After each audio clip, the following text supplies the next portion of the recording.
I'm gonna teach you how you're gonna get a model to relax. The first thing is you wanna make sure that you let them know what they're doing right. And I'll tell them, I hired you because you definitely know how to move. You're great at dancing. You have a beautiful smile. I tell them why they got my attention. I tell them why I hired them. These are things that they need to know. These are things that they signed up for.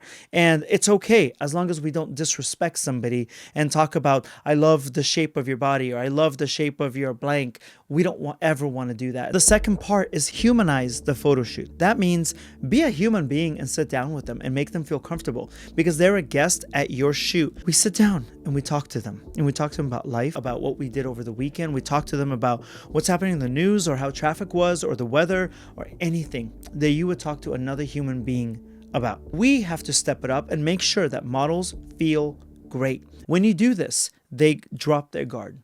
They're able to trust you more. Number 3, this is how we relax models. This is the Walid method. What I'll do if I notice that a model is real tense, I lie to them. You, as a director, must take 100% of the blame. So this is what I'll say. Okay, so I want you to keep looking at me. Keep looking at the camera. Don't move anything. And you're doing great, by the way. You know, I just got to change my settings so that I can basically do a quick test. So what'll happen is the model will go like this. Suddenly they're not posing because you keep reminding them that the fault is with the photographer, not the model. Never the model. It works. It works every single time. And you can only do this trick one time. So pull it out at the right time. And then you go like this. We're done. And they'll be like, that's it, we're done? You're like, yeah, we're done. I lied to you. Those 3 things, if you pick it up as a photographer, you're going to do so good.